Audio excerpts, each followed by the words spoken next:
Christy. Hi, Edith. When you pat a dog on its head, he will wag his tail. What will a goose do? What? Make him bark? Hi,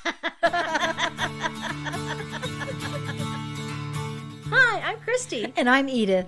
We're backyard gardeners from Colorado. And neighbors. And friends. These days, gardening has gotten very popular. And we've noticed more and more people picking our brains for tips and troubleshooting about gardening. We're not experts. We just learned a lot about gardening from the mistakes we made along the way. So welcome to Upside Down Tulips, a fun podcast that celebrates gardening gone wrong. Upside Down Tulips. Hello, Christy, neighbor, friend, and podcast host. Hi. Hi, Edith, neighbor, friend, and podcast host. Yeah, and hi, everybody who's listening. We're pretending you're in this very room, or in the foyer, as we call the little space outside the studio. AKA Christy's basement. Yeah, Christy's basement and laundry room. Yep, Right. That's what we're doing. So if I have to get up in the middle of the podcast today you have to go to the bathroom? Well, I have to maybe fold some sheets and do, fold some sheets. Fold sheets? In my laundry room. Oh! My mind went back to you putting sheets on your plants, and I thought she's left them up all week? Oh. That's what happened there. Okay, all right. I tell you, it's my mind. I mean, okay, you know what I feel like? I feel like my mind is like an internet browser. 19 tabs are open, 3 of them are frozen, and I have no idea where the music is coming from. You know, I was wondering, I feel like that way too, Edith, because I think for a gal who is unemployed due to COVID, why am I so busy? I'm so busy too, Christy. I'm not making any money. No, I'm not making any money. But yeah, I feel really, and my son is getting married on Saturday. So exciting. Yeah, that is exciting. It's going to be really nice. A distanced wedding. Outside, right? Outside, all the guests 6 feet away from each other. Some of us will be wearing masks. It's interesting, and it's small, like a really nice small gathering. I think it's interesting how people are taking what's happening and adapting it and being innovative and also trying to find a way to let life go on. Like, we never would have done this podcast if it hadn't been for COVID. Never. We would have been doing other things. Yeah, I'd be teaching and directing plays right now. I might still be unemployed, but in a different way. Right. Without the podcast. Yeah, thank goodness for that. And you know, speaking of our podcast, we got an Apple Tunes review from Tiger Eyes. Says, this podcast is so funny and so full of great gardening info. I love it so much! ! I don't think they're related to me. Not related to me. Oh, that's so cool. Yeah, that is so that's really cool. nice. Thank you, Tiger Eyes. Thank you, Tiger Eyes. And what else is going on with you, Edith? Well, I could talk about my garden. Yeah. I planted radishes today, hoping that they'll come in before the first frost, the second frost. I'm interested to see what happens with that because right now it is mid-September, and who knows what's going to happen in the next month? Nobody knows. They germinate so quick. So, yeah, they germinate 28 days. I figure we might have 28 days. The kale I planted never came up. The cucumbers have had it. They're like brown and crispy. Yeah. The tomatoes, I don't know. They're like in stasis. You know that thing that they're not turning red? They're just kind of hanging out like they're teenagers on a couch going, I don't know. I don't know if I'm Get up. Get a job. Get red. Come on, I want to eat you. Now this is interesting. The spaghetti squash, of which I harvested 11. Remember when it was just about, we thought it was going to freeze and kill them? It has, I'm not kidding, 8 babies. It has, and I searched, so I know they weren't there. 8 babies thriving, must be Catholic. That's right, not practicing birth control. Not practicing at all, just propagating the garden. That's right. Well, you know, farmers used to have a lot of kids in order to help with the harvest. That's right. Unpaid labor. That's right. Do you know certain things do love the cold? Like my raspberries and especially my grapes are doing really well. and it gave them that special sweetness that the frost gave them. Yes, it gave them that. So, what else? I saw a funny sign. It said, "Free weeds, pull your own." Isn't that good? Love it. Oh, I want one of those. I do too. And that's what's happening. What's happening in your garden? Well, my garden seems pretty similar to yours. I did notice that after we had that freakish snow, that a couple days later, I started to see a little bit more damage. And I think cucumbers is one of them. Yes. That I thought everything looked pretty good. And then I went, the cucumbers started to go crispy. I probably took off maybe half the leaves. The plant is still there. I have little baby cucumbers there. You do? Yes. So you're taking off the dead leaves? Yes. I'm going to do that too. I think that's part of it's either the powdery mildew that I had that is spreading, or it's just that, putting a sheet over it just wasn't enough. Yeah. Yeah, they're so really sensitive don't to like cold. the cold. They're made completely out of water. So, yeah, they easily freeze. So I'll see if I get any more. Okay. And then in my tomato land, and I got to tell you this, people have asked if Alice is still alive. And I will say yes. Alice is still out there. Actually gave me some tomatoes. Good. Who's really in trouble is Mr. Brady. Oh, it's always the head of the household. The pressure. It's not. He can't handle it. You can't And handle I tell you, it is so embarrassing, this tomato plant, because I just keep nipping away the bad leaves. So essentially what it is it's just, maybe there's 2 leaves on this tomato plant and some sticks and some tomatoes on it. What is my problem, Edith? Why can't I just pull it up and throw it in the garbage? I don't know, because think about it. You're giving it a slow, torturous death is what you're doing. Just pull it. I'll pull it. I love pulling stuff. I'll take a picture of it, put it on Facebook, and everybody can shame me because Mr. Brady is he's in bad shape, and I really have to. I was going to pull him today. I just didn't get around to it, but it's... Okay, take a picture. Put it on our Facebook page. Yeah, it's embarrassingly bad what's happening to Mr. Brady. And I've had some. My mums are blooming. My mums are blue, and my asters. Yes. Yeah. Very pretty, and autumn sedum is all in bloom, and the bees go crazy over it. It's such a great plant. So that part is nice. The cosmos are totally done. I tried to save some. Oh, some they fell over. They got ripped from the ground. Yeah. So they're the marigolds are still good, though. Yes, they are. The marigolds they survived that beautifully. They're very hardy little things. Yeah. And strangely, I saw a hummingbird. You did? Yeah. It's one of those things where, you're bending down and you get up and you turn around and all of a sudden, boom, there's that little thing fluttering in front of you. Oh, that's and then so great. Zipped away. Yeah. Oh, that's great. That's great. I think that might have been mine. I don't think he ever came back. I haven't seen him in I have weeks. your hummingbird. You might have my hummingbird. Do you want him back? I'll send him over. Can you? Thank you. That's what friends are for. Thank you. What else? Anything else going on before we move on to the topic of the day, which is going to be composting? Well, I have a kind of a story, a kind of a / garden stealing produce story. The first time I was in Tucson, I couldn't believe everywhere you look, there's grapefruit trees and orange trees. They're everywhere. So this is when I was doing comedy, and Paul Brown and I, he was the comic I was working with, we were in our townhouse, and I looked down, and like 3 houses down, they had a big grapefruit tree in the front of their yard. And I didn't know them, but I really wanted their grapefruit. So I said to Paul Brown one night, it was about midnight, it was after our show, we'd get home, and I go, Paul, let's go steal some grapefruit. He goes, Edith, no. I go, come on, Paul, get up in the tree. Come on. And can I just say, is I've seen a grapefruit tree with grapefruit on it. I mean, there are hundreds of it. How can you eat that many grapefruit? That's exactly what I was thinking. So I thought, it's also midnight. I go, no one's going to find out. Come on. Look at all these grapefruit. It's midnight. Did you dress up all in black with a mask? And No, Christy. That's how I envision you doing it. Christy, no. It was midnight. With boots, like boots with a real high heel. No, but thank you, no.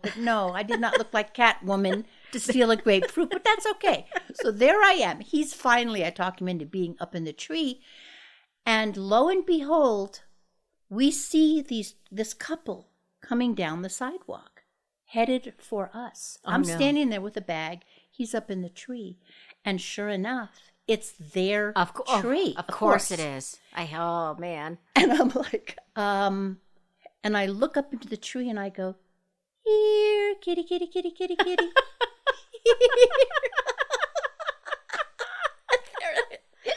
The couple's like, oh, is your kitty up in our tree? I go, yeah, but you know what? I'll be fine. Thank you for asking. And they went inside, and I'm like, Paul, throw down some grapefruit and let's get out of here. I couldn't resist. Ill-gotten grapefruit. And here's the worst part. It was ornamental grapefruit. What does that mean? It was inedible. It was so bitter and so we had this huge bag of grapefruit that we were running down the sidewalk. And it was inedible. And that might be why I don't like ornamental grasses. It might be this hidden memory. Oh, I see this. Yeah, of all that I wanted that grapefruit so badly. Oh.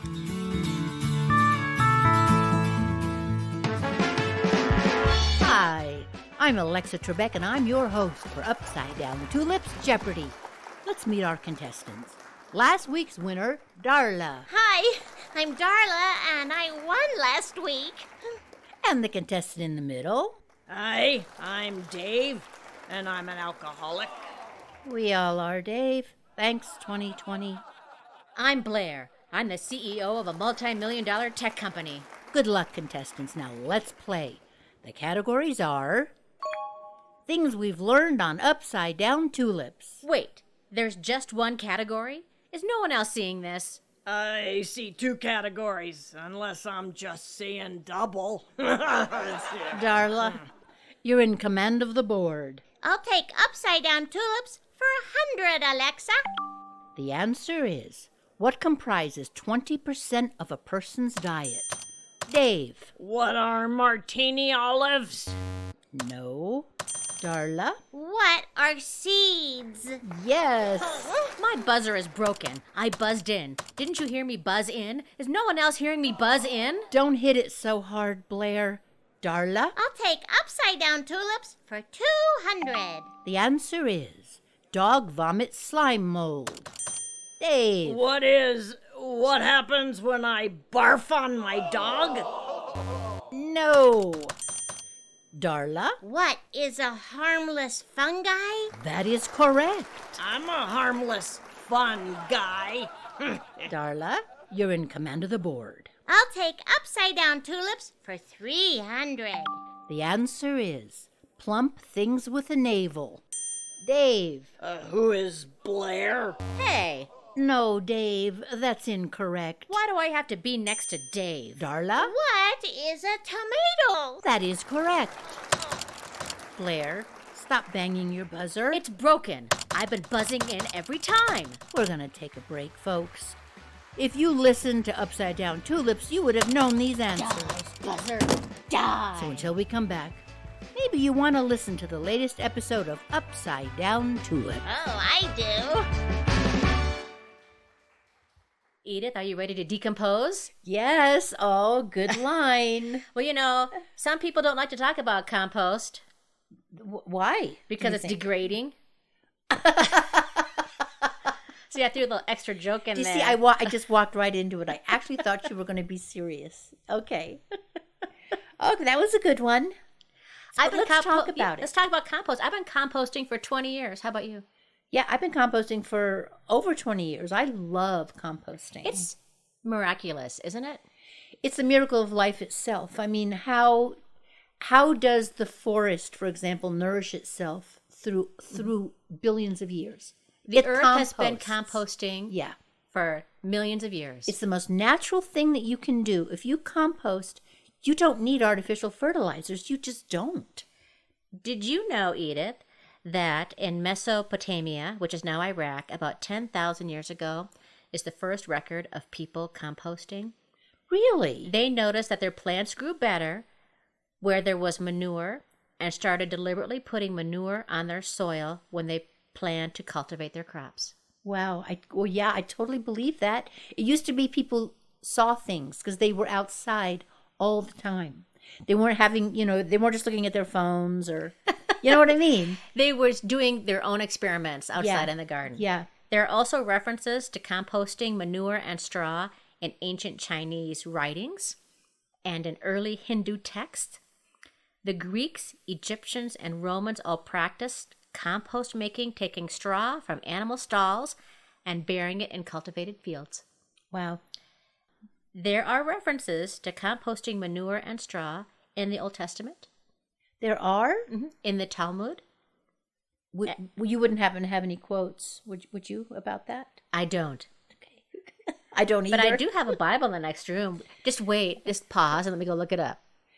Maybe next week. Okay. We'll look it up for next week.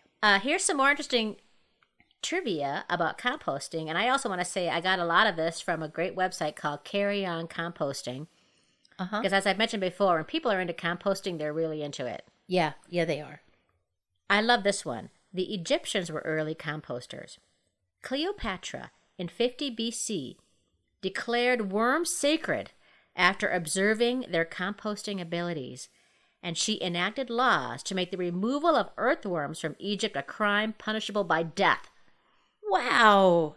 Well, I get that. I totally get that. Because worm castings are the absolute best thing. I know people that do that on their counter, on their kitchen counter. They have little worm farms. They have like a little worm bucket. Yeah. Because they know how good that is for the soil. Native Americans were also active composters and used uneaten fish parts or other animal parts when they planted their seeds as a nutrient source, and they taught American settlers their same techniques. I read about that myself when I was in high school, how if they had a row of corn, you know how they used to plant the three sisters? They always planted, it was companion planting. Squash, beans, and corn. Beans and corn together. They would make a trench alongside the corn and put fish heads, just raw, not even, just put fish heads along in the trench and then cover it up. George Washington, our president. Yes. Thomas Jefferson. Jefferson, the guy from yes, one of our guys, our president, and James Madison. Okay, all three presidents, and composters. I think everybody used to do that because they knew, that is what you had to do to grow your tobacco or whatever it is they were growing, right? I didn't start doing it until I moved to this house. Oh. And there were compost bins already here. And I'd never vegetable garden, but there was a vegetable garden here. I thought, you know what? I love flower gardening, so I'm going to start doing this. And I started doing it. I think when I talk about compost, this is one of those instances where this is going to be do what we say, not what we do. I'm not the most perfect composters. I know what the rules are, and sometimes time gets away from me. So I think it's great. We could talk about, what is compost and how do you do it and what do you do with it and what makes a good compost pile. I'm not always perfect at it though. Well, there's like 5 different ways to do it too. And one of them, the way I do it is called haphazard, but that's not one of the official ones. But yeah, there's a lot of different ways. I think you do cold composting. Would you say that? Which means it's not enclosed. Like, I have those like barrels or drums that are they're on a stand. I can turn it. And the whole point of that. Tumblers. Oh, God, good word. Tumblers, like in the circus, right? Like in gymnastics. In gymnastics, right. Oh, good, thanks.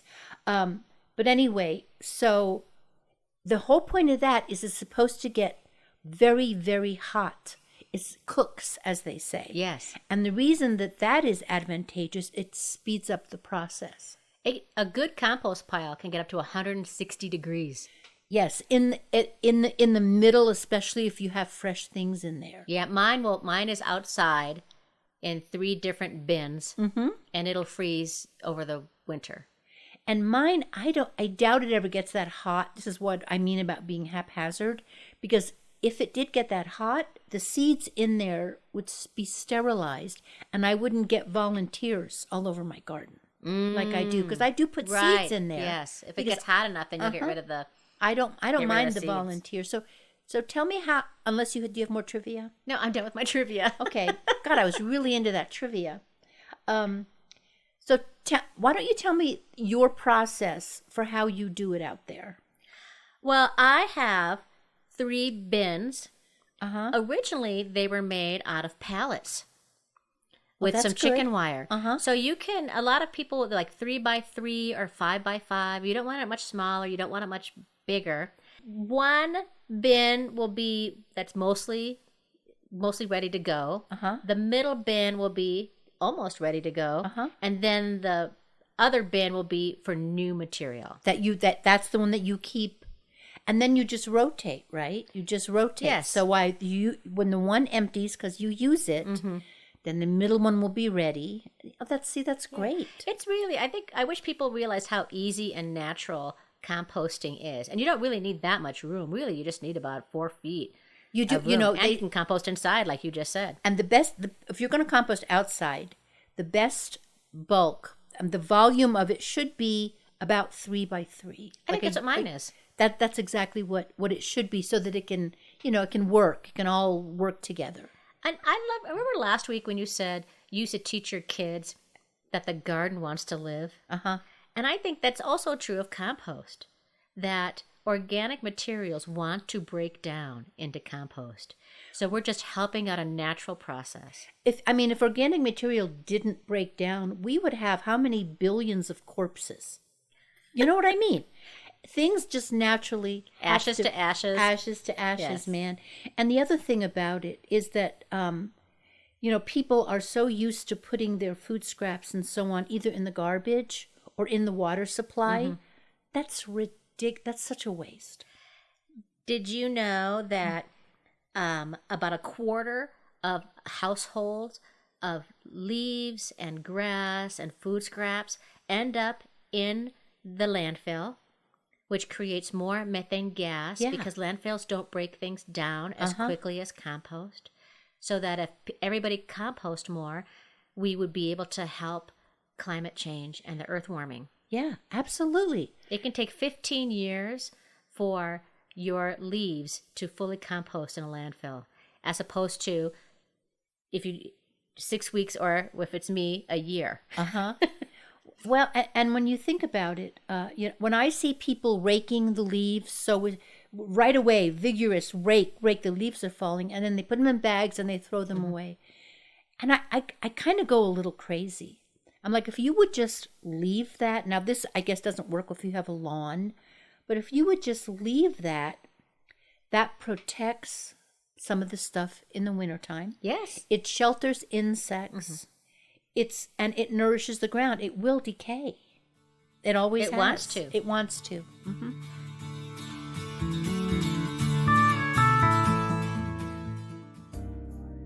Hello, gardeners. The sun is setting earlier every day. The nights are long and dark. It's getting colder. Summer's gone. Your tomatoes were full-bodied and juicy.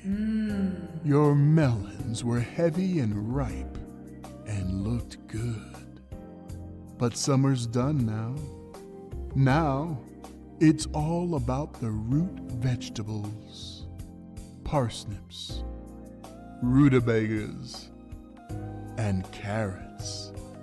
Deep in the ground, just waiting for your hands to pull them up. So gardeners, it's time. Open your arms and bring it all in. It's time to put your garden to bed and let nature take its course. Let your garden lie fallow, soft and sighing, deeply sleeping and awaiting the kiss of spring. Until then, order a Farmer McKee's seed catalog and have sweet dreams about next year's garden. Farmer McKee's seeds. For plants the bees will love fertilizing. Can we talk about some of the things that, what compost does? Like why it's good, why we should compost? Yeah. Composting, like it's food for insects, for worms, and so because you want that in your soil. The more worms you have, the more the worms will aerate. Mm-hmm. And then they poop out. Their little poop is what worm castings are. And plants love to eat that. They love that. So the more that you put back into the soil, the more your own plants are going to be nutritious. You know, I'm always seeing these commercials for 90% of Americans or 90% of people don't get enough vitamins just from what they eat. Well, maybe that's because of artificial fertilizers. Maybe that's because not only do they want to sell vitamins, that's of course the bottom line, but I do think when you go to the grocery store and just buy any old thing, you cannot be guaranteed of the nutrition. If you garden and compost, you are sure that what you're getting is nutritious. And the more compost you add to your garden, the more nutrients your soil will have, the more it will help your vegetables. Yeah. And your flowers and your trees. And that's right, everything. And when you help your flowers, then you have more bees. I mean, it is all a circle. It also helps your soil. So here in Colorado, we have either clay or sandy. I have chunks of my yard that are hard clay, and then in the front yard, there's parts of it that are very sandy. And compost will loosen up clay soil so it has more air, it can get more fluffy, and it will help sandy soil absorb more moisture. Yep. And it also helps any kind of soil retain moisture. So you use less water. I can't think of one single bad thing about composting. Can you? I can't. No, I can't think of one either. It doesn't take up that much room. It's very easy. Like me, I'm a lazy composter. You're haphazard. That's my style. I'm the lazy composter. I was reading through, doing a little research when it says, and we'll talk about how to compost, but it says, you should turn the pile once a week. You don't do that. No. Once a year for sure. Oh. Twice a year. But I still get compost. And it still works. It still works. It still works. So you don't have to be perfect. Absolutely You don't have to. It doesn't have to become your full-time occupation. Gotta get out, get up, turn the compost. Get up, turn the compost. When you have compost, if you have a new bed, you can get like 3 or 4 inches of it and dig it down about 12 inches. But after you've done that, you can just layer it on a couple inches. That's what I do. I just put a couple inches onto my flower beds or onto my You're saying you can put it in the soil or you can put it on top of the soil. You can put it works it on top. both ways. Works both ways. It but does. if you first have a bed, I think it's good to try to dig it down, mix it in. I do too. Maybe about 6 inches. I do that every spring. That's one of my jobs. Like in a place maybe I haven't done it the year before, I will dig trenches. I usually go 6 to 10 inches down. And I just take stuff from the compost, even if it isn't completely decomposed. Yeah. Like I always think fish head, Native American fish heads, and I take it and I put it in and I cover it up. And it's good exercise, digging. Yeah, digging is fun too. Yeah, I like it. What's the recipe for a good compost? What do you put in your compost pile? Okay, this is what I mean about being haphazard. I know there's proportions you should have, and I don't really do that. I know their proportions too, and I tell people what they are. Yeah, please tell us, and I'll say, yeah, I don't do that. And I'll tell you, I don't do that either. Us. Yeah. 1 part green to 3 parts brown. Okay. And green is things that are fresh and moist. So it's grass clippings, pruned leaves from plants, scraps from fruits and vegetables. Mr. Brady from your garden.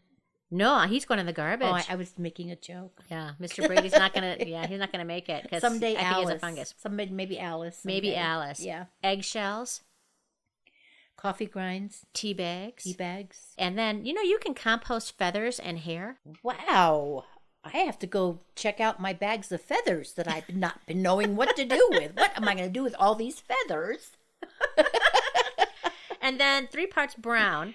So these are things that are dead and brown. So these would be dead, dried leaves that have fallen, bark, straw, sawdust, ripped up grocery bags, cardboard, shred them. Newspaper, yeah. Not the colored section because they use ink. That's correct. Perhaps you don't want that in your Yeah, there's a big compost. section of things you can't compost. Yeah. Which is, you want to hear those? Yes, please. No egg yolk.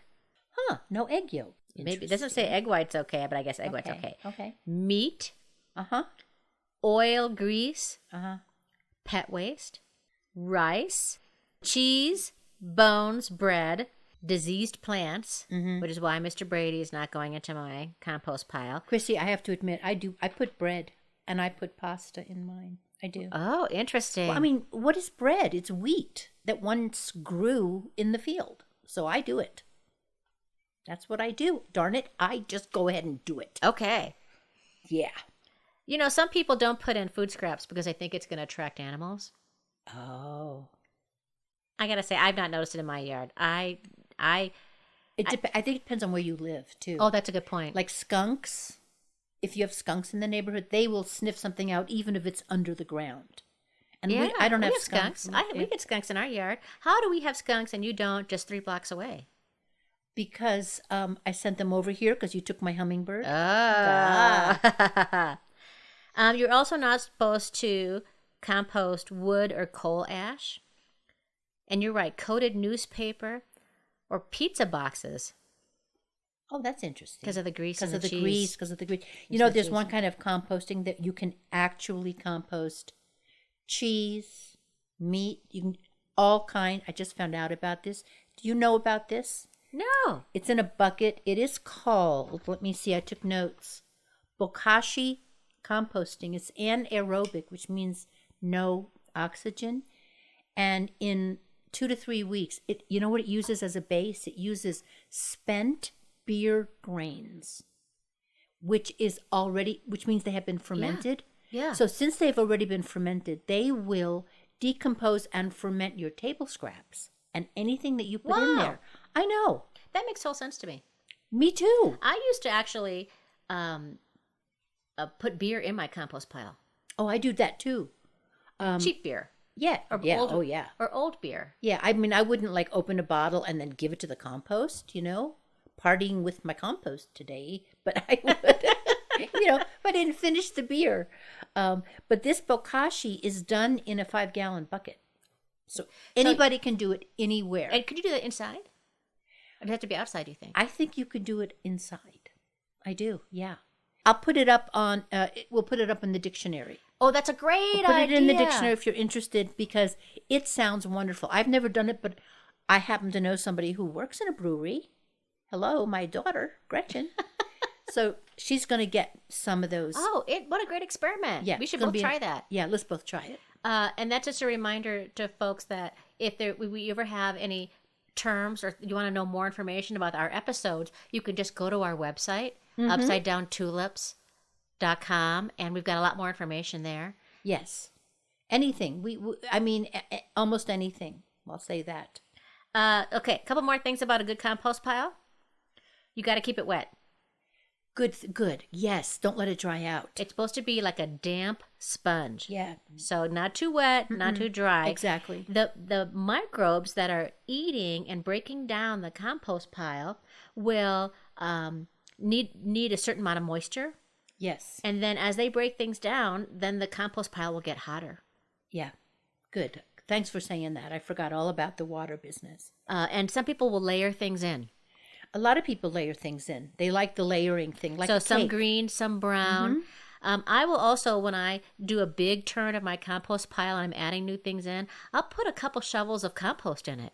So there's microbes in there. I do that too. I put soil to kind of give it a head start so that it has soil. It has a little bit of compost in it already. I've been watering my compost pile this year pretty well, probably for the first time ever, because I've been home and it's been so dry. And there's nothing to do, so I might as well go out there and have some exciting times watering the compost pile. Yeah. We know how to live it up. That's right. Do you ever, there's some tools you can get for composting. You can get a thermometer. Do you have a thermometer? Of course not. Are Yeah, you I don't kidding? either. I don't even have one for my meat. If anybody uses these tools for composting, I'd be interested to see how they work for you. There's also a turner. Like there's something you can shove in there and you can Yes, turn. and it turns. We're doing this gesture here to help. Yeah. Yeah, everyone, we're doing this with our fists. But really, all you need is, I don't even have a pitchfork. You can have a pitchfork, but I just have a garden fork. Yeah. That's what I use, or shovel. Yeah, I think, it's not that hard. And my handsome and handy husband, he made me a sifter. A sifter? Right. So it's some chicken, it's like, I don't know, it's not smaller than chicken wire openings. And you put it over the wheelbarrow, and you could sift out the pieces if you want really pure, clean, nice compost. Very nice. So that's a nice thing to have too. But you don't need any of that. No, you do not need any of that. You can dig a hole and put stuff in. Boom. You're composting. And now is the perfect time for everybody to start their own compost pile. Yes, it because is. you're going to have a nice mixture of brown and green things. That's right. Oh, good. Yeah. As things turn brown. Exactly. Okay. Good talk. Guess what time it is? Could it possibly be mailbag time?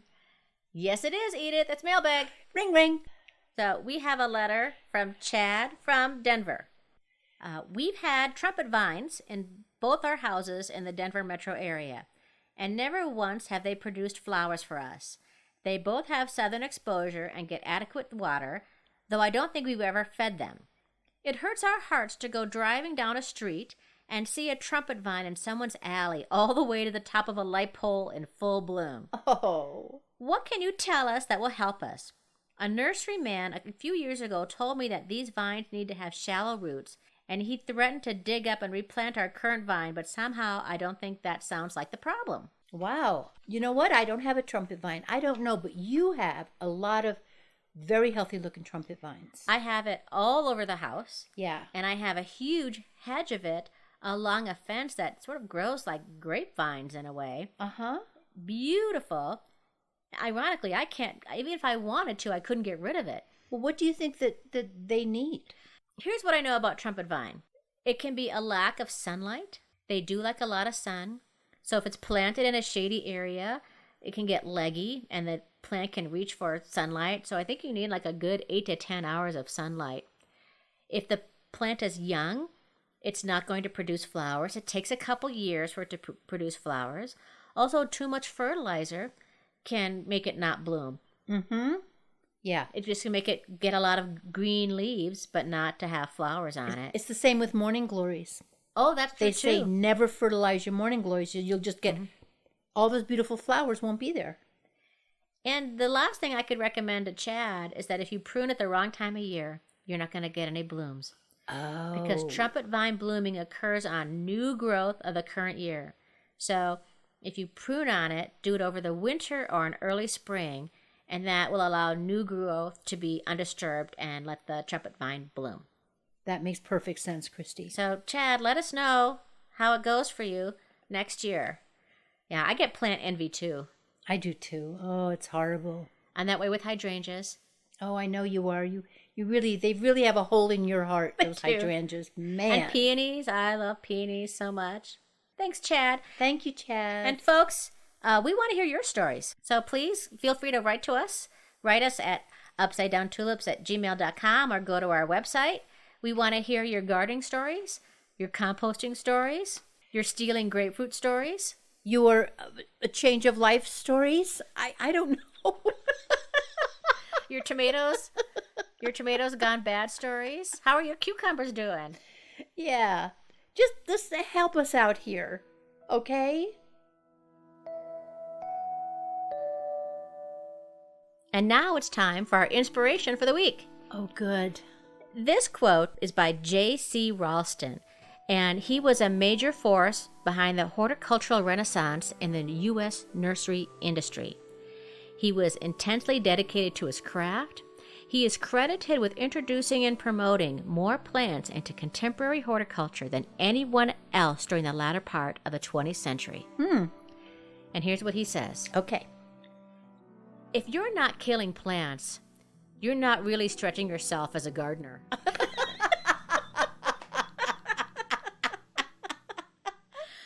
thought, I'm stretching myself because I've killed a plant or two. Oh my gosh, if I was a t-shirt, I'd be a U-neck. Well, folks, that does it for us today. We want to thank everybody for listening. Thank you very much. We are Edith Weiss and Christy Montour Larson. If you're a fan of the show, please leave us a 5-star rating or review at Apple Tunes or wherever you like to listen to podcasts. And you can also now subscribe to us on YouTube. We're everywhere. And if you have someone in your life that you think would like this podcast, which is everywhere, do them and us a favor and let them know about it. Special thanks to Denise Gentilini for composing and performing the Upside Down Tulips theme song. If you'd like to hear more of Denise's amazing music, go to denisegentilini.com, or you can find that link on our website. And also, thank you to our friend and talented actor, Luann Buckstein. And Abner Genesee. Now don't forget, if you make a mistake, your garden will forgive you. No blame. Upside down to